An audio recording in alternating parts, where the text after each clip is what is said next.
You choose your partners every day. You're not meant to be with them. You're not supposed to stay with them just because you're married or just because you've been together for 4 years.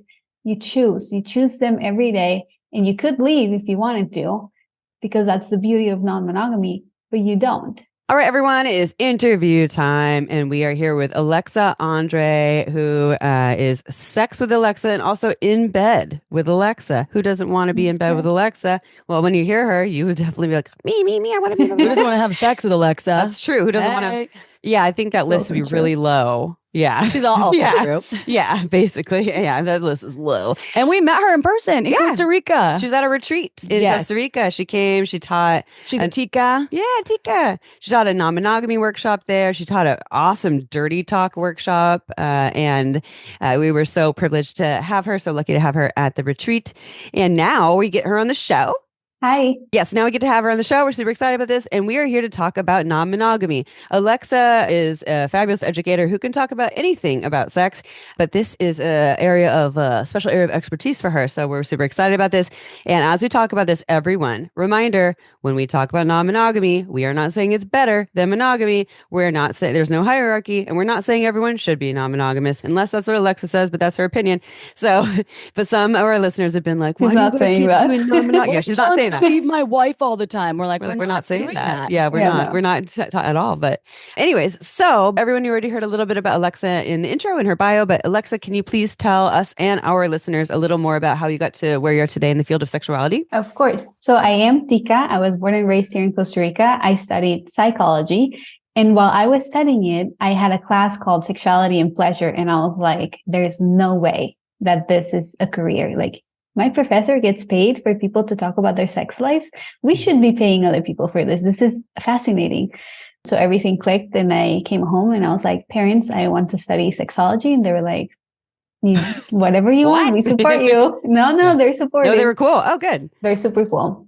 Yeah. We love. So I got my master's in sexology in Madrid and started the Instagram before the master's, because that's when COVID hit and I was extremely bored at home. And by the time I graduated, I was making a living from it. And then the podcast was just a natural next step. It was either that or a book. So I chose podcasting, and the book might come later in life. Do it. Yeah. You were telling me it was a pain in the ass. So it was a journey, but we're ready to help you and support you along your way. I'm not ready. Maybe it's a 2026 project. Not yet. Smart. Yeah. Hopefully we don't get another pandemic then, because ours was a pandemic babies.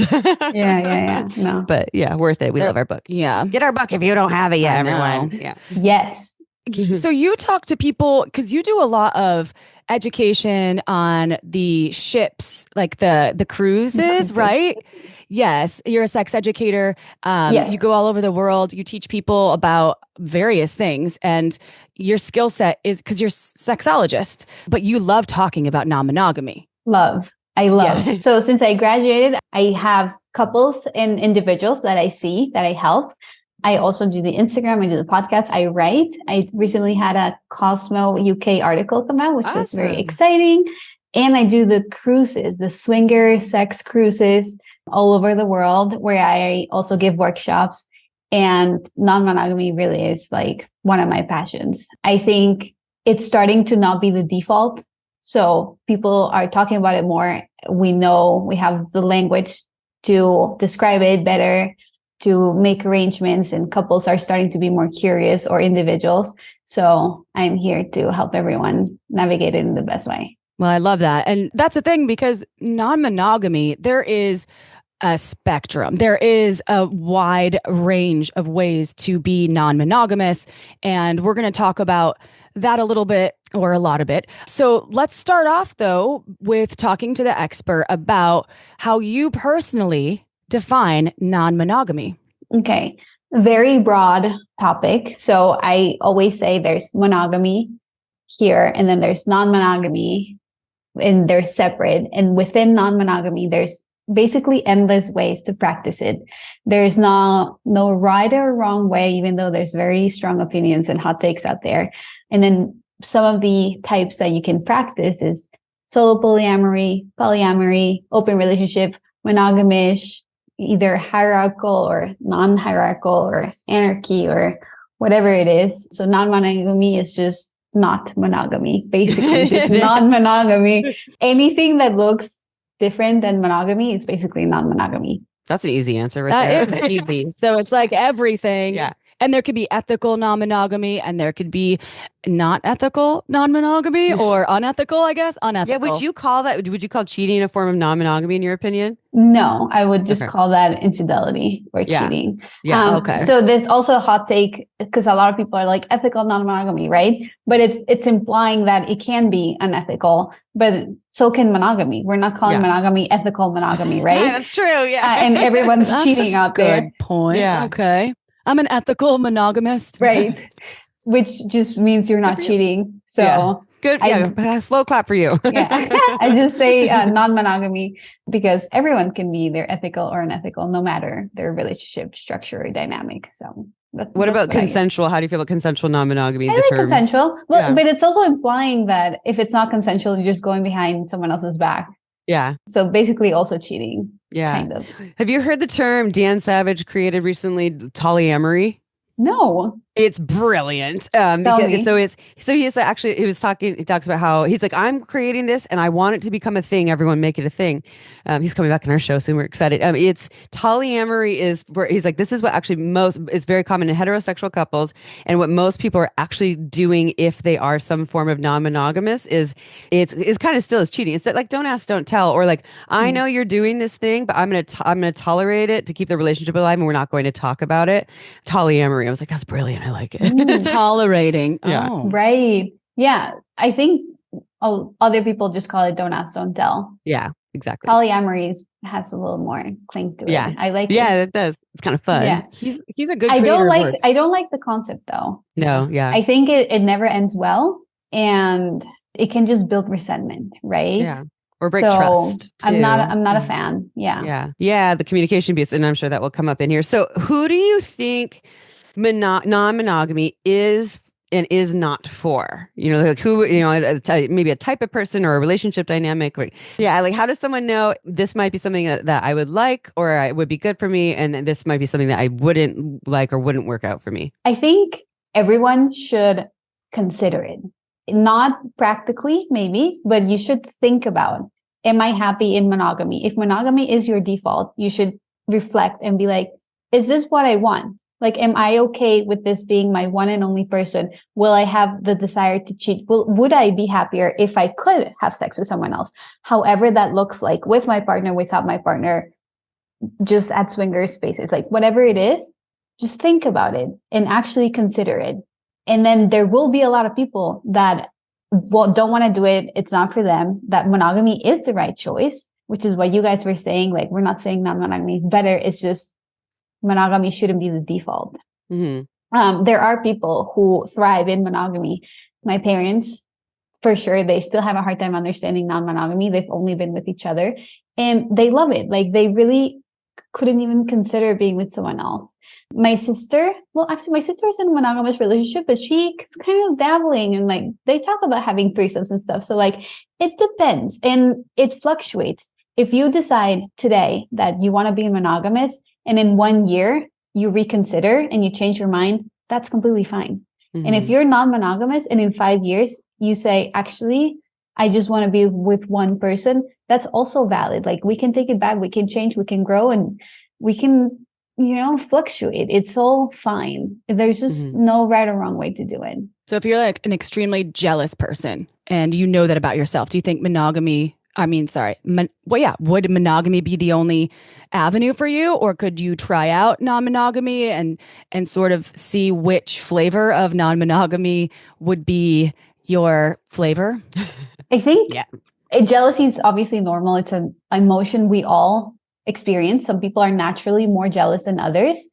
You can work on that. I don't think an extremely jealous person is going to thrive in a monogamous relationship either, because that's going to come up as controlling, isolating, and you're going to end up putting a bunch of rules on your partner and they're going to stop being like their own person eventually. So maybe monogamy is better for them because their partner is okay with it, and they might think it's kind of protective and hot that their partner is like on top of them all the time.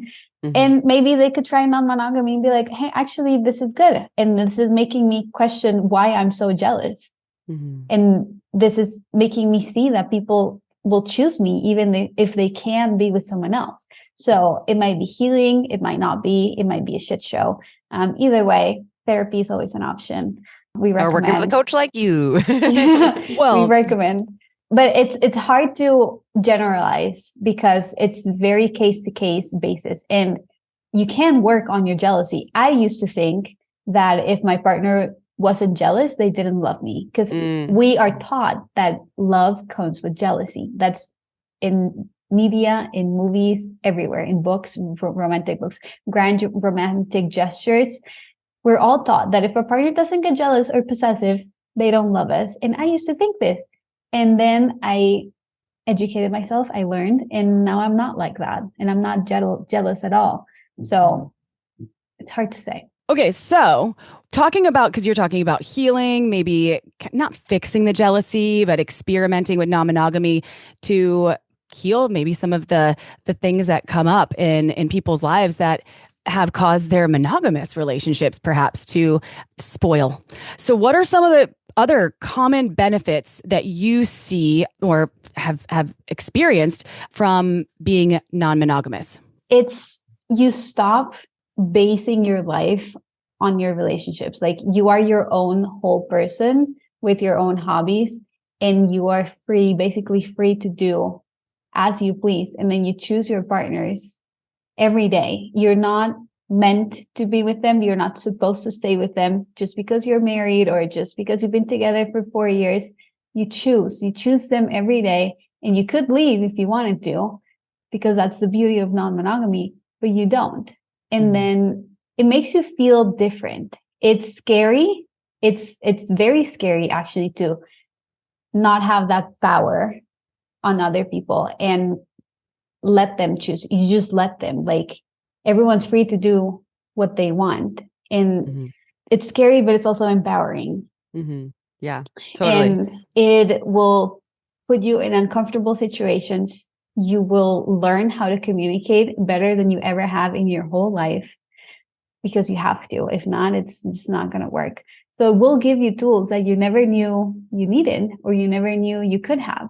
So it's beautiful. I'll add to that too. Turbo sex drive, not for every single person, but especially in long-term relationships. You know, like we talk about this all the time. Long-term relationships, they love, like habituation, because you feel really safe when you're really close to someone, but desire doesn't love that. Desire likes the newness. And so like for me, what I experienced with my partner, we've been doing non-monogamy variations the last couple of years, but we're not always non-monogamous. Anyways, it brings our sex. Sometimes I'll go on a date and it like coming home turbocharged, and same with him. Or it will just, you can create more of that, feel that fire later, because I think it reminds us that other people are attracted to our partners, right? Other people are attracted to my partner. In fact, he engages with other people. So it reminds me that I don't own him, and that it's really special, like you were saying, to have him as a partner. And that's like more, it's more like an honor. And then I'm like, okay, now I want to fuck you even more. And maybe that's not the case for everyone in non-monogamy and long-term relationships, but I think that's a common one, right? No, it is. For most people, I would say your desire will go up. Like you will want your partner more just because other people want your partner. Because sometimes when you're monogamous, you don't have this opportunity. Unless someone's flirting with your partner or something like that, you're like, oh, the other people want my partner. This is hot. But in non-monogamy, your partner might actually fuck others. And then you're like, oh, they really want him. So I want them more. It does happen a lot, so much. I do want to say, though, that do not start just having sex with other people to fix your low desire in relationship, because that's not going to work. Once you're in a good place, as a couple, you can start doing this. You don't have a threesome or fuck other people to fix your relationship or your intimacy. That's just a recipe for disaster. More drama is going to happen with that one. Yeah, we don't want that. Then they really have to go see you. they really no, and then they do, and I'm like, okay. What do you think are some of the most common challenges like that people experience with non-monogamy? I think one that is not talked about enough is that, especially if it's a heterosexual relationship, women have a much easier time finding people to fuck. It's especially if it's just for sex. And then men have a harder time, right? So that there's this imbalance from the start in the relationship or in the non-monogamy journey. So non-monogamy tends to be harder for men when you're opening up a relationship. And it's hard to find the balance for women to be like, okay, well, I have these opportunities. How much should I say no to make my partner feel better? And how much should I take advantage of this? And it's just going to happen anyway because I'm a woman. Mm-hmm. So that balance, and then the man needs to also accept that it's easier for the woman and be okay with that. And finding that and being okay with that and like not letting that hurt your ego and self-esteem as much is very hard. Mm-hmm. Yeah. Sounds tricky. Sounds challenging. Mm-hmm. Mm-hmm. Yeah. Yeah. There you go. Exactly. Very challenging. Yeah. Yeah. And we'll talk about this actually in a little bit more but jealousy, right? Big challenge for people to navigate, but we'll get into that one in a second because I think April over here has a question for you. Yes. Well, yeah, because I feel like jealousy and insecurity are the two things that are going to be woven into this conversation quite a bit. So with this next question, it's about newbies, which we get a lot of non-monogamy newbies. That's a mouthful. Non-monogamy newbies. What are your top tips, the advice that you would give to someone that listening to this podcast, maybe what to do, what not to do if they want to explore non-monogamy, maybe partnered, maybe not partnered? Yeah, if you have any top tips, people listening to our show love tips. I love tips also. Actionable tips. Okay, so there's no rush, right? First, if you are fighting all the time, if you have a partner you're fighting all the time, fix that first. Non-monogamy is never going to fix your relationship. It's truly like, if you're in a good place, it'll probably bring you closer together. So first, I would say be in a good place before you even consider it, right? Second, take it super slow. Like there's no rush.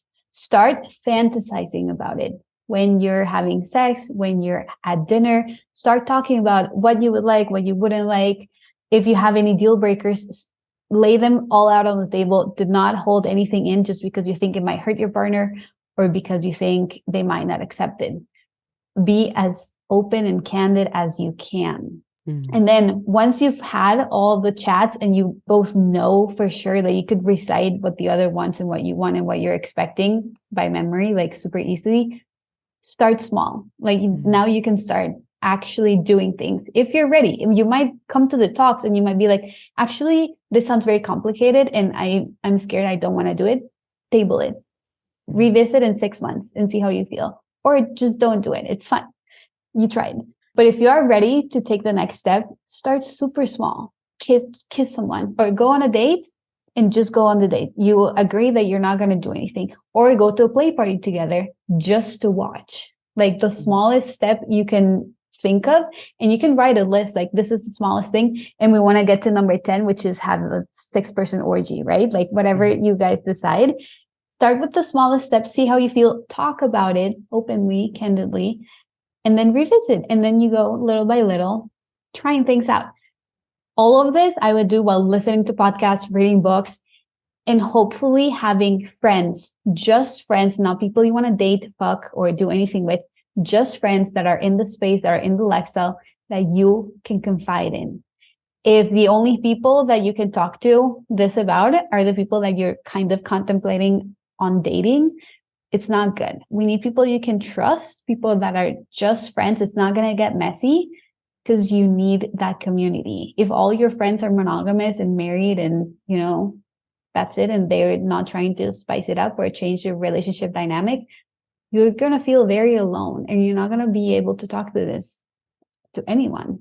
Mm-hmm. So have community, even if it's online. There are so many resources online, Facebook groups, Instagram pages, Reddit, subreddits, all of it. There's so much out there. So have someone to talk to. Yeah, I have very, very monogamous friends who I can talk to about non-monogamy, and they just find it very interesting, right? But they're not the people that would actually no. Sometimes they do have really good advice and support, even if it's something that they know they don't want to do or have never done. And I think if I didn't have non-monogamous people in my life, that would be tricky because I really learned so much from those people, and and receive a lot of support. So yeah, I think you can find it with monogamous people, but they have to be pretty open-minded, supportive, interested in hearing it. Like some people, the non-monogamy conversation can be triggering for people, as you know, right? Because it brings up this like lesser than kind of thing, like maybe they're not sexually adventurous because they're monogamous, which is bullshit. You can be very sexually adventurous and monogamous, right? Or super vanilla and be non-monogamous. Like, yeah, exactly. Totally. Like, I just like missionary sex, but I want to do that with a lot of different people. Exactly. Yeah. Yeah. There's nothing. So there's, again, no hierarchy. Let's talk a little more about jealousy now, though, because I think that that's a really important thing for people of all relationship types and dynamics. Some people will experience jealousy in their relationship just by seeing their partner look at someone else, right? They're like, and jealousy very much is your inner insecurities. Am I not good enough? Do you like that person better than me? What if you leave me for them? So it sounds like earlier you said people managing jealousy is a skill. How can people learn to better manage their jealousy? Is there like tips on like actions that they can do? Yeah. So everyone needs to ask themselves when they get jealous, what is at risk? What am I afraid of losing? It's usually something, there's a threat to the relationship, to yourself, something. And then you need to reflect and be like, okay, am I afraid of losing my partner? Am I afraid they're going to go out and have sex better than the sex that we have? Am I afraid, whatever, right? What am I afraid of losing? Or what am I afraid that's going to happen? Is it a rational thought, or is it kind of never going to happen? Is it unrealistic? And then what do you need? If you think your partner is going to leave you for someone else, what do you need them to tell you? Do you need reassurance? Do you need to take it even slower? Do you just need a long hug? Do you want them not to spend the night elsewhere? Like, what do you need that they can do? Or what can you do for yourself? Do you just need to self-regulate? Do you need to go take a walk? Do you need to take a shower? Do you need to eat some comfort food? Do you need to read a book, right? Like, it's a lot about you. It has less to do with your partner and more about the person that's experiencing the jealousy. Mm-hmm. Usually we need reassurance, and that's where partners come in. And while they can reassure you, and they can't be reassuring you 24/7 or if they're out on a date. So you also need to have self-regulation techniques, or you have to negotiate. Okay, I'm going to call you right before I walk in the restaurant. And then once I'm done, I'm going to come home to you, right? But you have to also set boundaries. Like if your partner is jealous, you can't just drop everything and handle their jealousy for them. They need to learn that themselves. Sometimes if they're having a crisis, completely valid, but we have to learn ourselves how to handle it with our own skills, while still asking for reassurance when we need it. Everyone loves reassurance. So go tell your partner that they're hot and that you love them. Like, yes, we love them, but it's more about inner skills and knowing what you're afraid of losing. I think that's a genius bit of advice, because I know that I've handled throughout my life jealousy in different ways. And I was in my first relationship, my first love. He cheated on me. That son of a bitch. But it really destroyed me. I was gutted and I was really hurt and did think something is wrong with me. Also, I was young. It was my first love. It was, he would write me poetry and hand it to me at the coffee shop. And he was like an older college dude. And then when he was in college, he was, of course, banging out a bunch of chicks. Philandering. Yeah. And I was still in high school, like, oh my God, I had sex for the first time with this guy. He loves me. And then, years later, finding out holy shit, oh, he fucked one of my friends. Damn it. And that created this mindset for me going into relationships that almost was like that I was expecting them to fuck up, because that's just what I thought happened. And it created me to kind of really obsess about other chicks that were hotter. And I was mean. I was mean. And that's all growing up. And I hear some of our friends do it now. We have friends that they get mean. They're like, oh, that dude is, they'll X, Y, Z, you can fill in the blanks, or that chick is so gross. And I'm like, I think you're jealous. Yeah, so let's get real. And it's taken me a long time to work on that. And it's a practice. And I like that you're talking about practicing that or taking it slow as well. Be gentle with yourself. That's what I had to do because I realized I'm like, I'm fucking awesome. And if I'm going to lose this partner, I hope they're happy.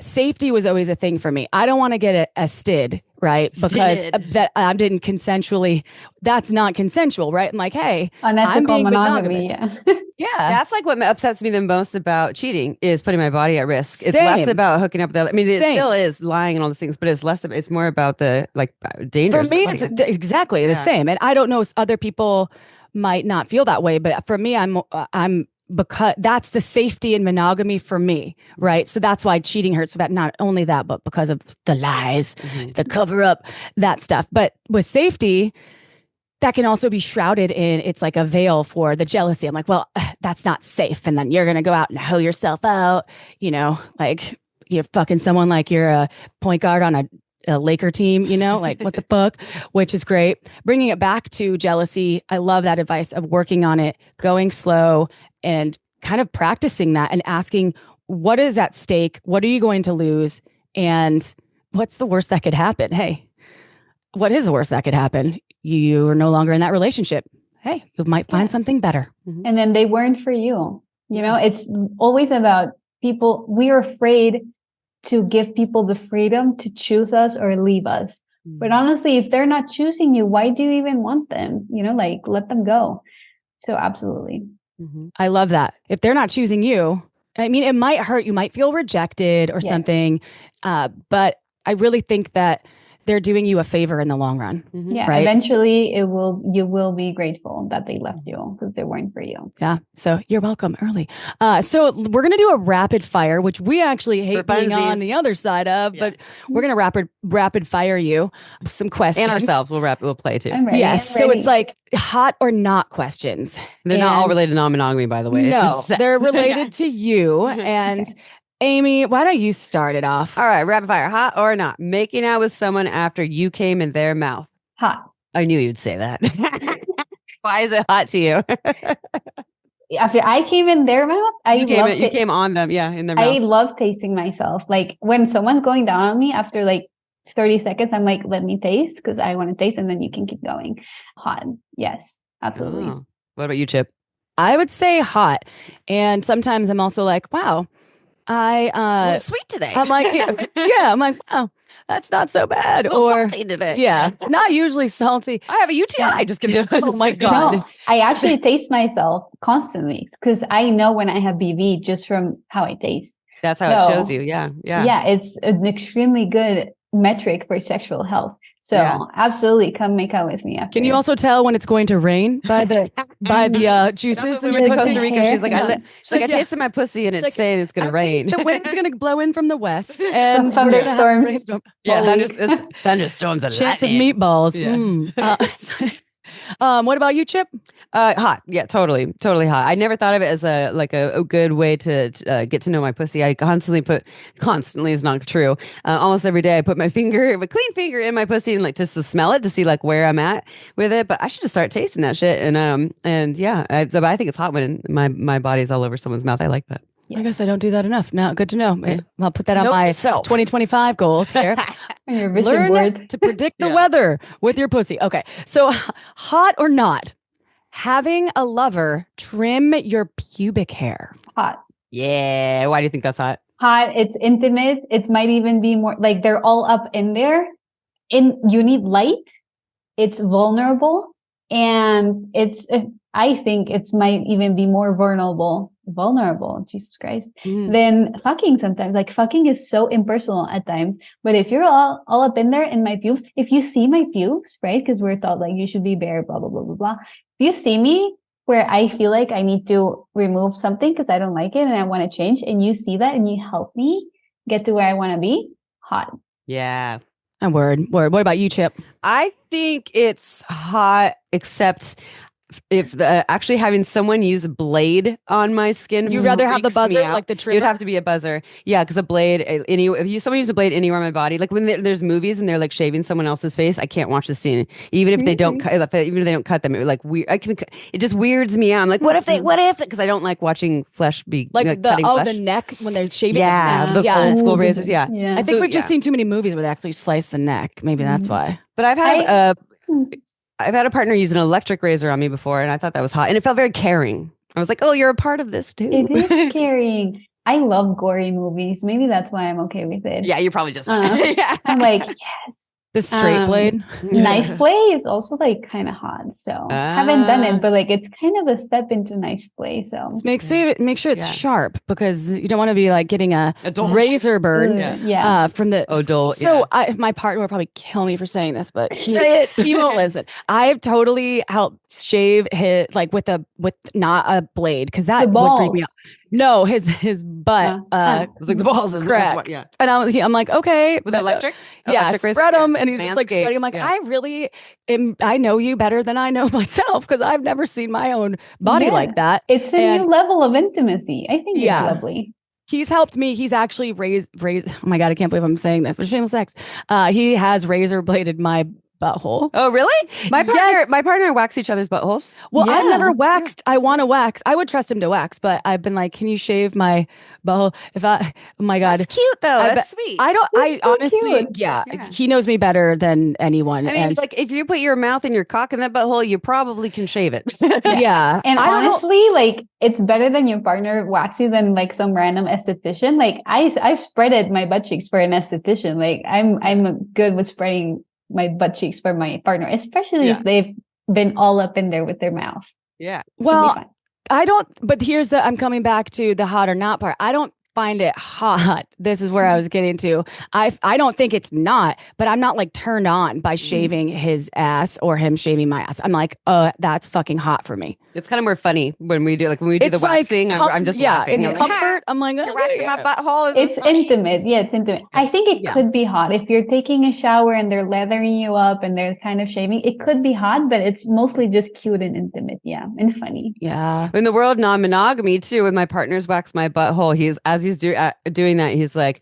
tell your lovers you're welcome. So, because they're gonna get to enjoy whatever, like the fur free. I don't have anal sex with other lovers, just with my partner, but like it was just kind of cute. It was like playful. Yeah, he's like, this is a gift from me to your lovers. That's so nice. Yeah, I don't know if I'd ever wax you, Amy. Really? I'd be I was just thinking about it. If you wouldn't butthole. wax your best friend, are you actually best friends? Come on. I know. No, I'm afraid to hurt. I've never waxed myself or anyone. So but if you shave, would you shave Amy? Yeah, sure. Yeah. But I'm more comfortable with that medium. Yeah, totally. Yeah, exactly. So this is it's not a personal thing of like, I'm afraid like waxing someone's labia, like outer labia. Like what if I draw blood or something on them? I'm like, oh my God. Maybe that's hot. Just kidding. Anyway, moving on from this question. I wonder everybody out there what they're thinking. All right. We got another one for you. Another rapid fire here. Hot or not? This one's specifically for you, I think. Morning sex before brushing your teeth. Ooh, not. I told you. No. I knew it. Like you never do it. You always like go brush your teeth in the morning. I always, first thing I do, because I sleep with retainers on, because I never want to fix my teeth again. And sometimes even mouth tape. So like I have to go take all the shit off and I brush my teeth immediately. There's one point in the relationship where like you kind of pretend that it's fine and you make out with a little morning breath. I don't think it's hot though. I'd rather avoid. I'm a huge oral hygiene freak, like floss, tongue scraping, brushing, like water pick, like I do it all. So no morning breath for me. No, thank you. Well, you have great breath. I can smell it from here. Yeah, and you have a very beautiful grill. Yes, you do. I thought I was going to say everything was hot, but that's really not hot. Yeah. I knew it. Well, I said, I was like, I remember when I was on your show, we talked about that. And I was like, oh, Alexa, I'm like, I'm one of those people. I brush my teeth once. I've never had a cavity. I've never, ever, like, I don't really. You barely need to shower or brush your teeth. You're a weird human. I don't know. And I don't really grow hair. So maybe this is where the waxing comes in. We're moving on though from that. Thanks. So what about you, Amy? What about you about brushing the teeth? Definitely not hot. I don't require it, or I don't always, like do it. But, it's not fun to like make out with my morning breath because then I'm in my head about it and I'm trying not to breathe on the person while kissing them or while having sex. If I'm moaning and stuff, I'm not being as vocal because I'm trying to keep my mouth closed. So it kind of like kills the mood. But I mean, I'll still do it, but all it takes is I could just go use some like mouthwash, but the sink is only like 2 feet away or whatever. But like sometimes it's just hard to get out of or like part of morning sex often probably people they want to roll over into it and not like get up and do something else. Yeah, but then I'll just fuck cuddling, like no kissing. We just like fuck while we're cuddling or something. Yeah. That's hot. That's hot. Cuddle fuck. Yeah. Brushing the teeth. If my partner has a stank like odor coming off of their mouth, and I'm going to say, hey, go do something about that. And I will be honest in a nice way. Like I say dragon breath. I'm like, yo, dragon breath. Yeah. And my partner's past had halitosis, I'm pretty sure. So that was hard because that comes from the gut. Yeah. I had one partner who'd never had issues. And then all of a sudden his breath started smelling like death. And I was like, let's go floss. And he would still smell right after he flossed and brushed his teeth. And I was like, beyond the teeth. I was like, no. That was my ex it was really bad. And I was like, and he would brush his teeth, I don't know, 5 times a day, but he was a smoker. And I'm pretty sure that's what caused it. So that'll do it. I don't know if there's any fixes for that. So I have one more hot or not. One more. You do? Yeah, we'll bring it to non-monogamy, but I have a feeling I know what your answer is. But so another hot or not. It's a simple one. Just is it hot or not? A partner or lover checking out another hot person. Does that turn you hot? It turns you on. I've had a feeling. Especially because I'm queer. I like all genders. So whoever my partner likes, if they're hot, I probably think they're hot also. So we can fantasize about them together. So very hot. Wait, I have one more then too. Yeah, what you got? Hot or not, watching a partner like have sex. We know she's perfect. All right. Just have partner have sex with someone else. Yeah. What with someone else? She went straight there. So of course, Alexa says hot. I've actually have I seen my partner have penetrative in my non-monogamy world? No, I have seen him have penetrative sex with someone else. Never mind. That's not true. I've only in like one experience. Yeah. All kinds of sex. Yeah. Or watching my partner watching me fuck other people. Hot. Yeah. Are you an exhibitionist? No, not really. Okay. I'm more into watching. I don't care about being watched, or I'll close my eyes to tune them out because I've had audiences. Like I've had really big audiences. Oh, I know you've been to some gangbangs and stuff. Okay. Yeah. So I got shy, so I just closed my eyes. It doesn't turn me on, but I can handle it. Closing my eyes helps me just focus on the sensation. Like exactly. I know like making eye contact can be great, but when I want to really feel my experience in my body, like I need to close my eyes and focus on my body. Yeah, sometimes I just peek out one eye though. What are the pirate eye? Yeah, the old pirate eye. Like what are they doing? Hey babe, do you like this? Yarr. Hey. Are they looking or not? So okay, that's awesome. I love the hot or not. I know, it's rapid fun. Fire. Yeah. We didn't rapid fire. Hot or not. Working with you, super hot. So that it is the last question though of the show, which we're gonna miss you because we adore hanging out with you. You're so fun. And so if people listening want more Alexa, they want to get in bed with Alexa, they want to do the sex with Alexa. How can they want to wax your butthole? Yeah, find you? Do you have anything upcoming? Any cruises that you're doing? Education realms, also IG handle. I think IG is your biggest platform. If you're TikTok, wherever Alexa is, please share. Yes. So Instagram @sex with Alexa or in bed with Alexa _pod POD. That's a podcast. You can find it anywhere, Spotify, Apple, YouTube, whatever. I am on every desire or temptation cruise giving workshops. You can find more information in my links, link in bio, whatever. And stay tuned if you want to know what I'm up to. Like, I don't know. Mm-hmm. Be there or be square. Be there or be square. Always squares aren't fun. Circles are better. I like triangles. Sorry. Alexa definitely handles us well. She's used to us. Yeah. And we were both on your show when you were in Costa Rica at our retreat. I don't know when this one's coming out. Ours are coming out in a couple of weeks. This is coming out next week. This will be out next week. Oh, yours We're in will be out first. mid-January. January, yeah. Perfect. So tune in to us being on the show, and you've had a lot of amazing other guests, and we were literally in bed while we were recording it, and that was fun. It was cozy. Yes. And I had you both jammies. separately because you both had so much to share. I knew I had to catch you alone. Yeah, smart. I like that. Well, yeah. What's new? She got us. She caught us. Well, this has been really fun. I love talking to you. It's so natural and easy, and I hope that everyone listening enjoyed. If you're not on YouTube, you can check this out on YouTube. If you're just listening on your audio platform, if you're whatever platform you're using, take a moment and just give us a rating. It helps more people find Sex with Alexa or Have Sex with Alexa and all of our other fantastic guests. We also finally launched a subscription platform. So you can check that out on our website. You can get it's raw, unedited, unfiltered content, and it's bonus content, ad-free. Amy and I have a lot of fun with it, and it's going to just take its own form. So check that out and support us. It just is more content for you to enjoy and consume. We love you all so very much. And we will see you next Tuesday for another episode of Shameless Sex. Ciao for now.